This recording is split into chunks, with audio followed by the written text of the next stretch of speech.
로버트 푼남이라고 하는 하버드 대학 교수님이 쓴 책이 있습니다. Bowling Alone이라고 하는 책인데요. 이 제목이 뭐냐 하면 나 혼자 볼링을 친다. 나 혼자 볼링을 친다. 이런 제목입니다. 미국 사람들은 특별히 볼링이라는 운동을 굉장히 즐깁니다. 남녀노소 모여서 2사람씩, 5사람씩, 10명씩 모여서 단체로 즐기기도 하고 굉장히 이 볼링장에 가면 사람들이 붐빕니다. 자, 그런데 그런 운동인데 요즘은요 참 이상한 현상이 생겼습니다. 이 볼링을요 단체로 5사람, 10사람씩 이렇게 모여서 리그를 하는 것이 아니고 자기 혼자 친다는 거예요. 볼링장에 가서 혼자 친다는 거예요. 저도 가끔 볼링을 하러 가는데 우리나라도 그런 것 같아요. 단체로 여러 사람이 와서 볼링을 치는 것이 아니고 자기 혼자 와서 그냥 볼링을 치는 거죠. 자, 이런 현상들을 보고서 푼남 교수님은 여기에 중요한 상징적 의미가 있다 이렇게 말을 합니다. 아주 비유적 의미가 있고 현대인의 속성을 말해주는 중요한 증거가 된다 그렇게 생각한 것 같습니다. 이 책은 한 600페이지 되는 책인데 그 속에서 무슨 이야기를 계속하느냐 하면 볼링 이야기를 계속합니다. 왜 사람들이 혼자서 볼링을 치게 되는가, 그래서 어떻게 되었는가 하는 이야기를 합니다. 여기 보면 첫 번째 볼링을 하는 이유가 사람은 고독하기 때문에 혼자서 볼링을 한다는 겁니다. 스스로 자기를 소외시키고 있습니다. 세상에 대해서 또 사람들과의 교제에 대해서 두려움을 느끼는 거죠. 사람 만나는 것이 겁이 나는 거죠. 이 사람을 내가 만났다가 무슨 손해를 볼 것인가, 내가 이 사람들과 모임 속에서 끼어 있다가 내가 무슨 불이익을 당할 것인가. 자, 이렇게 생각한다는 것입니다. 그래서 사람 만나는 것이 싫고 또 어떤 공동체, 어떤 클럽에 들어가는 것이 싫다는 거죠. 귀찮다는 것입니다. 그래서 혼자서 그냥 볼링을 치러 간다는 것입니다. 결국은요 이렇게 되어가는 성향이 어떻게 되어가느냐 하면 깊은 우울증에 빠지게 된다는 거죠. 우울증에 빠지는 사람들의 특징 중에 한 가지가 뭐냐면 모든 것을 의심합니다. 의심증 환자가 되고 마는 거죠. 그리고 절망하게 되는 거죠. 고독의 이유가 있다면 여러분 정확하게 말씀을 드리면 혼자서 볼링을 치는 사람, 이런 사람들, 혼자서 고독을 즐기는 사람들, 정확하게 말하면 신앙이 없는 겁니다. 불신앙입니다. 믿음이 없기 때문에, 그래서 하나님도 믿지 못하고 사람도 믿지 못하기 때문에 혼자서 볼링을 치는 거죠. 두 번째, 혼자서 볼링을 치는 이유는 뭐냐 하면 교만하기 때문입니다. 말은 하지 않고 참 겸손한 듯 하지만 그 속에는요 굉장한 교만이 들어있는 거죠. 속은 정말 되게 교만합니다. 현대인들이 교만합니다. 그래서 친구가 없습니다. 또 혼자서 볼링을 치는 이유 중에 한 가지는 뭐냐, 이기적입니다. 이기적입니다. 그 철저하게 이기적인데 어떤 일로도 내가 손해볼 수 없고 권익은 명예건 손해를 볼 수 없다. 남에게 손해를 끼칠지언정 내가 손해는 볼 수 없다. 이렇게 살다 보니까 고독해진다 하는 것입니다. 자, 그런데 여러분 대단히 중요한 문제는 뭐냐 하면 사람은요 절대로 고독할 수 없는 존재입니다. 사람은 절대로 고독할 수 없는 존재입니다. 왜냐하면 하나님께서 사람을 그렇게 만드셨습니다. 남자와 여자를 만드셨고 그리고 서로 돕고 서로 사랑하며 서로 도우면서 살도록 그렇게 만들었습니다. 여러분, 여러분들이 적어도 가정이라고 하는 곳에서 두 사람이 살아가면서 서로 사랑하고 돕고 또 자녀들을 낳아가서 살아가면서 절대로 혼자 안 되게 만들었습니다. 여기에 하나님의 창조의 섭리가 있는 것입니다. 그래서 하나님의 창조 섭리는 뭐냐 하면 절대로 혼자 살아서는 안 되는 거죠. 혼자 살 수도 없습니다. 이거는 생명의 문제이기 때문에 그렇습니다. 그래서 절대로 혼자서 할 수 될 일이 아니라는 거죠. 여기에 중요한 계시적 의미가 있는 것입니다. 하나님께서 사람을 참 위대하게 만드셨습니다. 그런데 여러분 동물을 한번 보십시다. 시골에서 보면요 암송아지가 낮에 나갈 때는 혼자서 나갑니다. 그런데 저녁에 들어올 때 보면 송아지를 몇 마리 데리고 들어옵니다. 암송아지가 새끼를 낳으면요 그 새끼가 나와서 한 1, 2분 비틀비틀 거리지만 바로 일어나서 움직입니다. 금방 일어나서 혼자서 모든 것을 다 합니다. 어쨌든 이 암소는요, 산부인과 의사를 안 만나도 되고 낳아놓기만 하면 그냥 뛰어다니는 것이 송아지입니다. 근데 사람은 어떻습니까? 사람은 살아가면서 몇십 년을 누군가의 도움으로 살아가야 되는 거죠. 스스로 먹고 살 수 있을 정도가 되려면 몇십 년을 부모의 신세를 져야만 되는 것입니다. 사람이 이렇게 독립적으로 사는 것 같지만 그게 아니라는 거죠. 그러니까 사람은요, 서로 사랑을 받고 사랑을 베풀고 은혜를 베풀고 은혜를 받고 하면서 살도록 되어 있다는 것입니다. 이것이 존재의 원리입니다. 자, 그런데 그런 소중한 존재의 속성으로부터 이탈될 때, 그 원리로부터 벗어날 때 어떻게 되는가 하는 것입니다. 여러분 놀라지 마십시오. 우리나라 경우 예를 들 수는 없고 일본의 경우를 예를 들면 이렇습니다. 2020년도에 한 해 동안 41,385명이 자살을 했습니다. 놀라운 것은 자살한 사람들이 노인들이 아니라 전부 젊은 사람들입니다. 전부 젊은 사람들입니다. 왜 그런 것 같습니까? 왜 젊은 사람들이 자살을 합니까? 나이 많은 사람들이 자살할 것 같은데 젊은 사람들이 자살을 합니다. 왜 자살을 할 것 같습니까?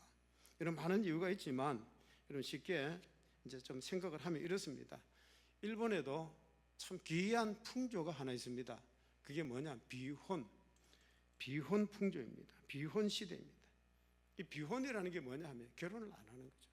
결혼하지 않습니다. 혼자 사는 거죠. 그냥 되는 대로 적당히 살고 그러면서 결혼하지 않습니다. 남자는 60%, 여자는 50%입니다. 근데 결혼했지만 그 결혼한 50%는요, 아예 자식도 낳지 않습니다. 자식 낳지 않습니다. 그래서 일본도요, 이대로 가면 이거 큰일 나겠구나, 비상이 걸렸습니다. 인구가 계속 줄어드는 거죠. 몇십 년 못 가면 인구가 떡 떨어지기 때문에 그렇습니다. 왜 이런 현상이 생기는 겁니까? 왜 결혼하지 않습니까? 왜 비혼 시대라 그럽니까? 왜 결혼해서 살면서 자식을 낳지 않습니까? 그 이유가 뭐냐 하면 매이지 않기를 원하는 거죠. 매이지 않겠다는 거죠. 구속받지 않겠다는 겁니다. 다시 말하면 손해보고 싶지 않은 거죠.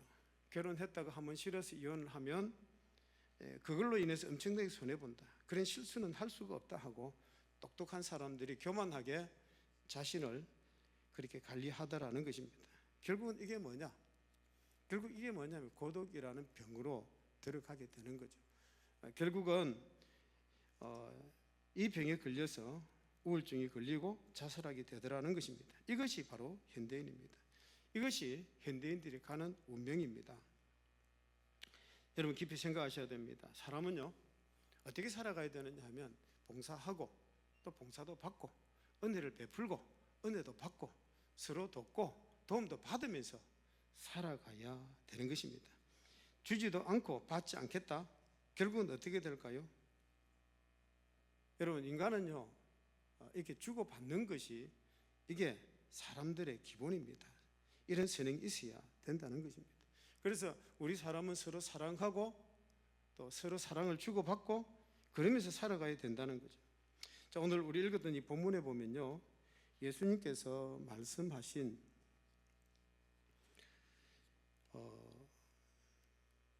그 선한 사마리아 사람의 비유가 있습니다. 선한 사마리아 사람 비유가 있는데 이 선한 사마리아 사람의 이야기 속에 보면요,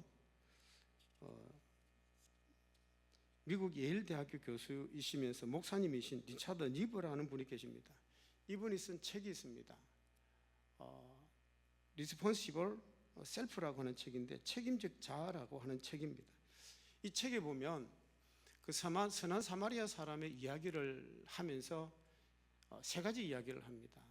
첫 번째는 목적론적으로 살아가는 사람이 있고, 두 번째는 의무적으로 살아가는 사람이 있고, 세 번째는 반응하면서 살아가는 사람이 있다는 거죠. 자, 그런데 이 선한 사마리아 사람 이야기 속에서 뭘 이야기하느냐면 목적론적으로 사는 사람은 바로 강도다. 남의 것을 빼앗고 이기적으로 살아가는 바로 그런 사람이다. 두 번째는요, 의무적으로 살아가는 사람이 있습니다. 그 사람들이 누구냐면 제사장과 레위 사람이라는 거죠. 자기들에게 주어진 그 일에 충실하기 위해서 죽어가는 강도 그냥 모른 척 가버리는 거죠. 그런데 반응하면서 살아가는 사람이 있는데 그 사람이 바로 선한 사마리아 사람이다, 이런 이야기를 합니다. 여러분, 선한 사마리아 사람의 그 이야기를 우리가 한번 생각해 볼 필요가 있습니다. 여러분, 여기에 강도 맞는 사람이 있습니다. 이 강도 맞는 사람이 지금 이 자리에 누워 있는데 이대로 두면 죽습니다. 그런데 사마리아 사람이 지나가다가 그 강도 맞는 사람을 보고 이런 생각을 해보는 거죠. 내가 틀림없이 지금 이 사람이 강도를 만났기 때문에 이 근방에 강도가 있을 거야. 그러면 혹시라도 내가 이 사람 도와주다가 나도 강도 만날 수도 있겠구나. 만약에 이런 합리적인 생각을 한다면 이 사람이 그 사람을 도와줄 수 있을까요? 도와줄 수가 없을 것입니다. 아마 먼저 도망을 가야 될 것입니다. 그런데 이 사마리아 사람은 그렇게 생각하지 않았습니다. 어떻게 생각했을까요? 내가 이 사람을 돕지 아니하면 이 사람이 어떻게 될까?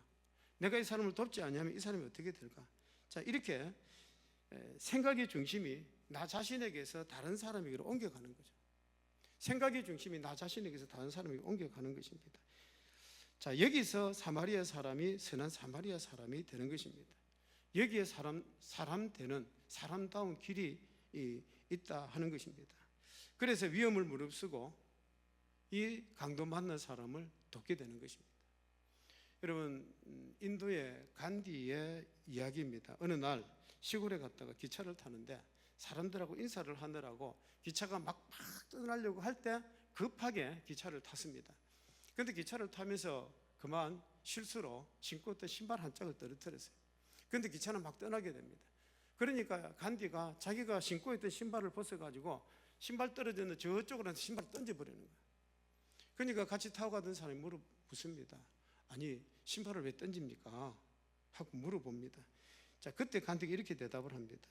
저 신발짝을 누군가가 주워서 신을 수 있도록 나머지 한 신발짝도 던져줘야 쓸 수 있지 않겠느냐. 한쪽만 있으면 뭐 어디에 쓸 수 있겠느냐.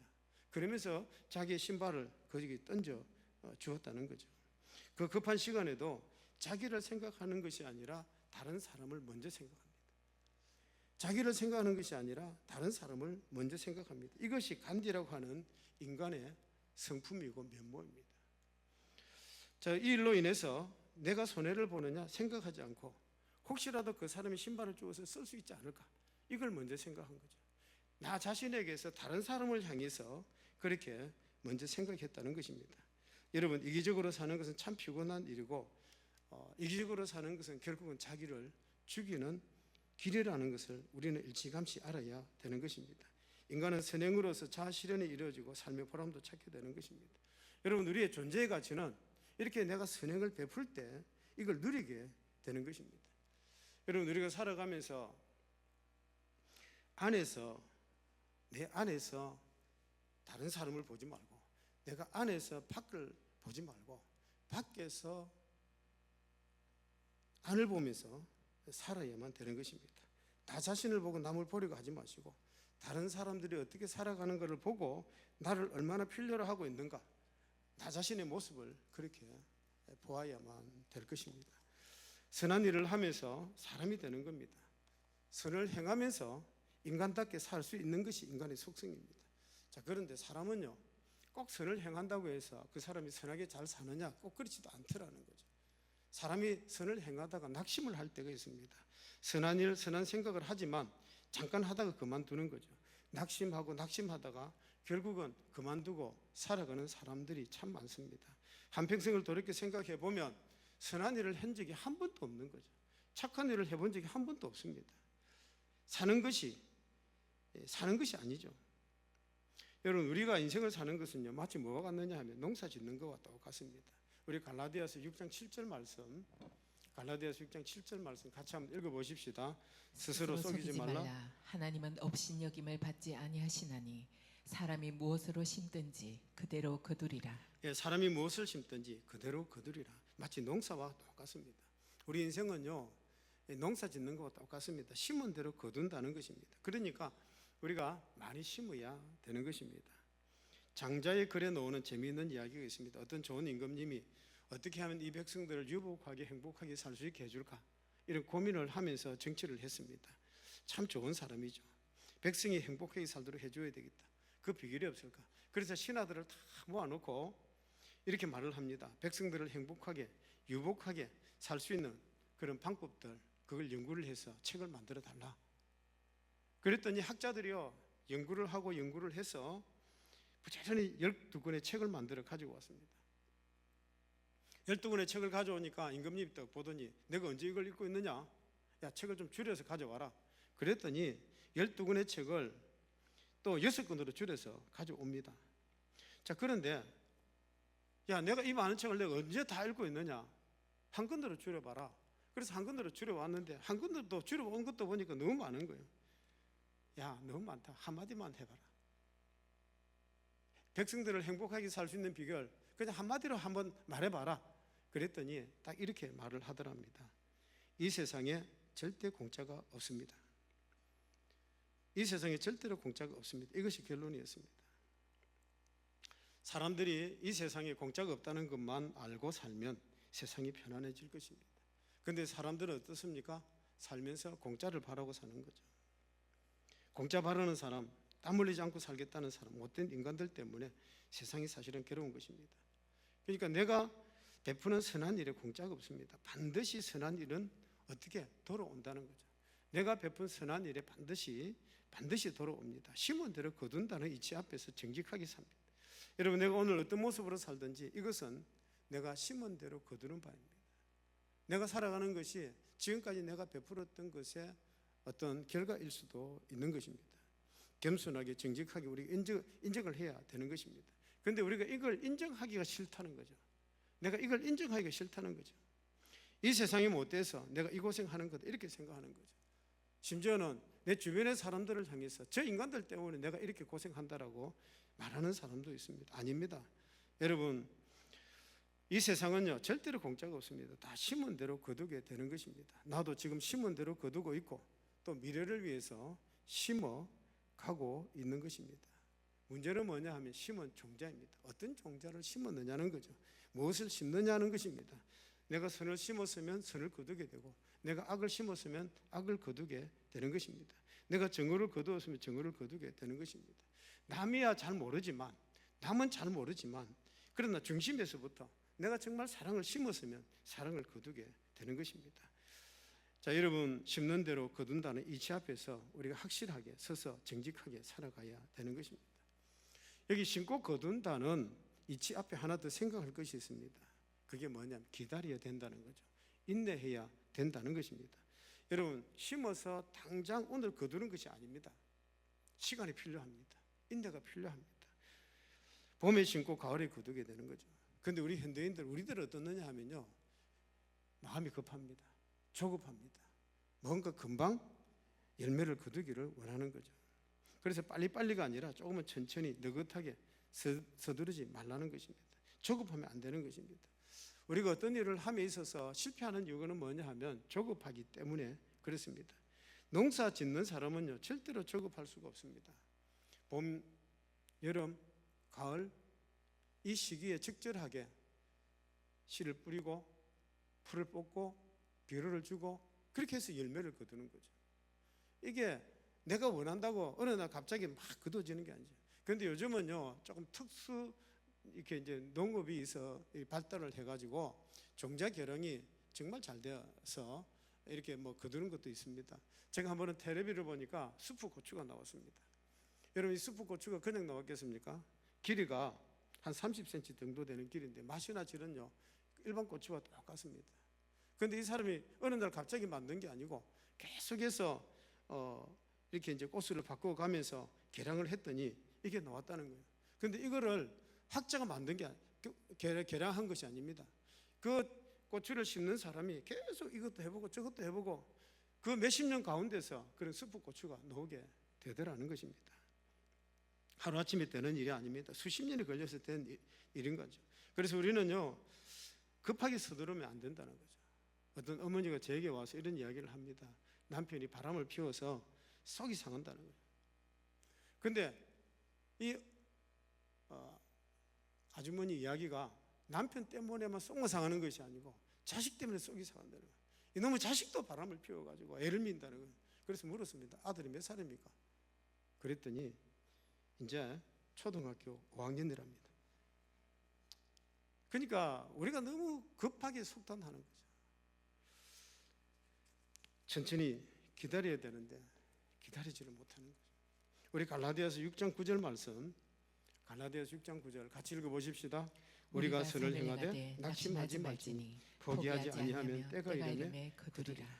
여러분, 선한 일을 하고 기다리라 합니다. 반드시 어떻게 해요? 때가 되면 거두리라, 때가 되면 돌아오리라, 이렇게 말씀을 합니다. 자, 그러면 여러분, 이게 참 중요한 데가 있습니다. 때가 이르면 거두리라 그랬습니다. 때는 누가 정하는 겁니까? 때는 내가 정하는 겁니까? 아닙니다. 때는 하나님께서 정하십니다. 그 언제이든 간에 하나님께서 정하셔서 때가 이르면 거두리라, 낙심하지 말아라, 이렇게 말씀을 합니다. 그러니까 여러분, 남이 뭐라고 하든 세상이 뭐라고 하든 내가 할 일은 해 나가야 되는 거죠. 그리고 때가 되면 어떻게 해요? 거두게 된다는 거죠. 여러분, 세상이 어떻게 되든지 간에 내가 가야 될 길, 선한 일을 할 것입니다. 선한 일에 힘쓸 것입니다. 그리고 조용히 기다리는 거죠. 때가 되면 하나님께서 30배, 60배, 100배의 열매를 하나님께서 거두게 하실 것입니다. 인생의 추수입니다. 하나님께서 거두게 하시는 것입니다.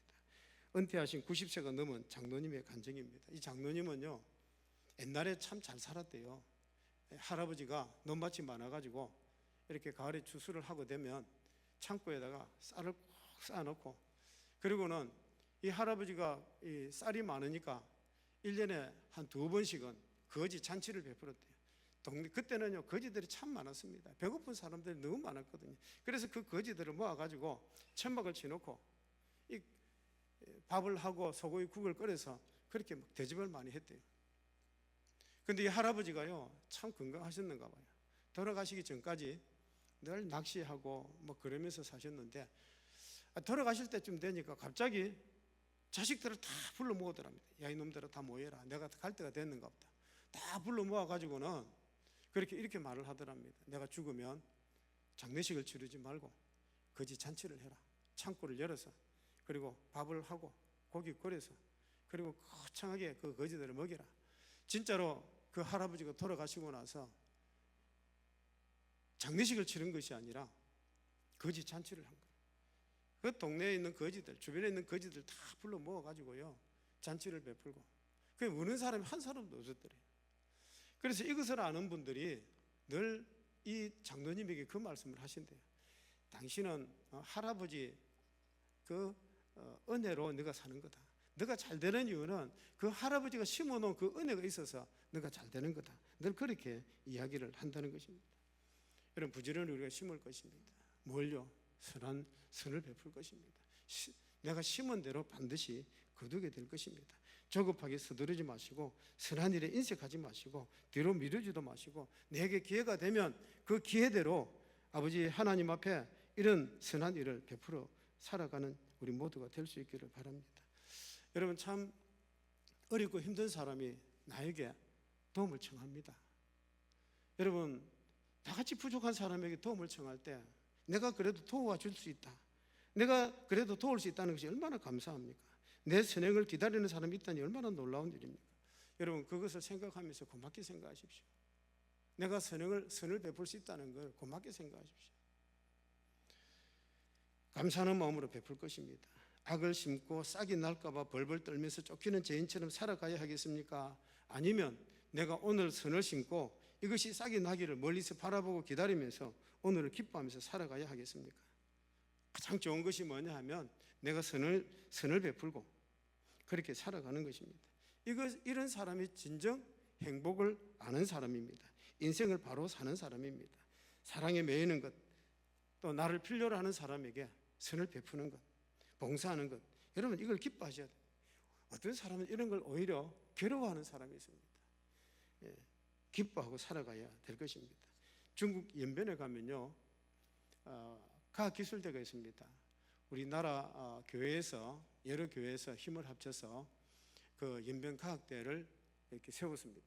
그리고 그 연변과학대에 가 있는 교수님들은 전부 다 어떤 분이냐면 다 예수 믿는 분들입니다. 근데 그분들이요, 다른 데 대학에 가서 교수를 생활을 하면 연봉도 많이 받습니다. 근데 굳이 연변의 각 공산주의자들이 있는 그 중국 땅에 가서 아이들을 가르치는 겁니다. 왜 가르치겠습니까? 거기에 받는 사례도 없습니다. 처음부터 본인들이 후원금 받아서 연변과학대 가서 그렇게 교수 생활을 합니다. 왜 그렇게 하겠습니까? 하나님 나라 복음을 위해서, 그 중국 땅에 있는 그 젊은 아이들에게 복음을 전하기 위해서 자기들은 그곳에 가서 그렇게 고생을 하면서 사는 것입니다. 그런데 그 고생이라고 생각 안 합니다. 오히려 행복하다는 거예요. 어떤 분은 연변과학대 거기서 복음을 전하다가 쫓겨났습니다. 쫓겨나와가지고 한국에서 또 이렇게 교수 생활 하시는 분도 계세요. 그런데 거기에서 복음을 전하고 거기에서 가르칠 때가 정말 행복했다고, 기뻤다고 그렇게 고백하시는 분들이 참 많습니다. 중용에 이런 말이 있습니다. 성실한 것은 하늘의 도요, 성실해지려고 하는 것은 인간의 도다. 여러분, 성실해지는 것에 대해서 5가지 덕목을 들고 있습니다. 성실해지는 덕목 5가지가 뭐냐면, 첫 번째는 널리 배우고, 두 번째는 살펴보고, 삼가서 생각하고, 밝게 판단하고, 그리고 독실하게 실행해야 된다. 마지막에 놓는 게 뭡니까? 독실하게 뭐 하라고요? 실천해야 된다는 거죠. 독실하게 실천해야 된다. 많이 알고 많이 아는 그것으로 안 된다는 거죠. 가장 중요한 게 뭐냐면 실천해야 된다. 여러분, 기도하고 깨닫기도 하고 뭐 우리가 하지만 실천하지 아니하면 아무 소용이 없는 것입니다. 우리의 지식은, 우리가 가지고 있는 지식은요, 생각이 머무는 것이 아닙니다. 내가 가진 지식을 어떻게 해요? 행함으로, 실천함으로 이게 나타나야 되는 것입니다. 내가 실천할 때에만 그만큼 진리를 내가 터득하게 되는 것입니다. 현대인의 피곤은요, 인간됨을 포기한 데서 비롯되는 것입니다. 지식적인 선이 있습니다. 감성적인 선도 있습니다. 그러나 실행하지 못하는 선은요, 이게 말만 많아지는 거죠. 그래서 우리가 아는 지식을 반드시 뭘로? 실천으로, 실행으로 옮겨야만 되는 것입니다. 미국에서 목회하던 목사님의 이야기입니다. 미국 보스턴에 있는 세계 최대의 현대 음악 대학인 버클리 대학에 있습니다. 어떤 목사님, 미국에 있는 목사님이 이 버클리 대학의 교수님 친구의 딸이 결혼식이 있어서 주례를 서게 되었습니다. 거기 가서 주례를 서게 되는데, 그 결혼식장에 버클리 대학의 유명한 교수들이 많이 왔습니다. 자, 그런데 결혼식을 주례하고 있는 동안에 그곳에 온 버클리 교수들이요, 막 울더랍니다. 저 사람들이 왜 울지? 뭐 이렇게 결혼식을 보면서 너무 좋아서 우는가 보다 이렇게 생각했대요. 그런데 이제 결혼식 다 마치고 이제 친구 교수님하고 목사님이 이야기를 하다가 들은 이야기입니다. 뭐라고 하면 그 버클리 대학 교수의 50%가 독신이래요. 젊었을 때는 음악 한다고 결혼이고 뭐고 생각도 안 했대요. 근데 살다가 보니까 벌써 나이가 50이 되고 60이 되고 그 젊은 시절에 결혼이라는 걸 잊어버린 거죠. 다 놓쳐버린 거죠. 그러니까 교수님의 딸 결혼식 하는 것을 보고 부러워서 눈물을 흘리면서 그렇게 회개하고 앉아 있었다는 것입니다. 참 답답한 참 사람들이죠. 늙어가지고 이런 생각을 하는 거죠. 내가 일찌감치 저렇게 살아야 되는데 내가 왜 못 살았을까? 이제 나이가 들어서 후회를 한다는 거죠. 내가 저렇게 살아야 되는데, 내가 결혼해서 내가 자식 놓고 내가 그렇게 살아야 되는데 그렇게 살지 못한 것에 대해서 그렇게 후회를 하더라는 것입니다. 여러분, 자녀들 때문에 고생했다고 이제 와서 너 때문에 내가 이렇게 고생했다. 종종 부모들이 하는 이야기가 그렇습니다. 야, 이 자식아, 너 때문에 내 주름살 생긴 거 봐라 그러는데, 여러분, 너 때문이 아닙니다. 자식 때문이 아닙니다. 세월이 가면 노화 현상에 의해서 자동적으로 주름도 생기고 그런 거지, 자식은 오히려 우리에게 뭐라고요? 기업이고 기쁨이고 열매입니다. 오히려 감사하시고 자녀들 키우는 재미로 행복했느라고 고백할 수 있는 여러분 되시기를 바랍니다. 남이 잘 되는 것을 기뻐하고 축복하십시오. 우리가 선을 행하되 낙심하지 말 것이요, 때가 이르면 반드시 뭐 한다고요? 거두게 될 것입니다. 끝까지 기도하며 선한 일에 인색하지 않는 여러분 되시기를 주의 이름으로 축원합니다.